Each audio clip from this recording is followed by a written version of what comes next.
ওরে, আমার গরুটা কত ভালো, প্রতিদিন আমাকে হাজার হাজার লিটার দুধ দেয়। আমার গরু যে পরিমাণে দুধ দেয়, এত দুধ তো আমি খেয়ে পারবো না, তাই দুধ দিয়ে মাখন তৈরি করছি। যাই, এই মাখনগুলো নিয়ে গিয়ে বাজারে বিক্রি করি, তাহলে কিছু টাকা পাবো। দাদি আমাকে 10 টাকার মাখন দাও। দাদি আমাকে 20 টাকার মাখন দাও। দাদি আমাকে 50 টাকার মাখন দাও। ঠিক আছে, সবাই লাইনে দাঁড়াও, সবাইকে দিচ্ছি। আজ আমি অনেক খুশি, মাখন বিক্রি করে তো অনেক টাকার মালিক হয়ে গেলাম। এখন আমি বড় লোক। শোন গরু, আজ থেকে আমি বাড়ি বসে মাখন তৈরি করব, আর তুই বাজারে নিয়ে গিয়ে বিক্রি করবি। আচ্ছা ঠিক আছে দাদি। যা গরু, মাখনগুলো তাড়াতাড়ি বাজারে বিক্রি করে চলে আয়, সাবধানে যাস। তাড়াতাড়ি যায়, বাজারে গিয়ে মাখনগুলো বিক্রি করে তাড়াতাড়ি বাড়ি যেতে হবে। আজকে গরু কি আমরা তুলে নিয়ে যাব?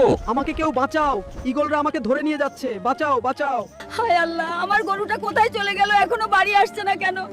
বন্ধুরা, তোমরা কি কেউ দেখে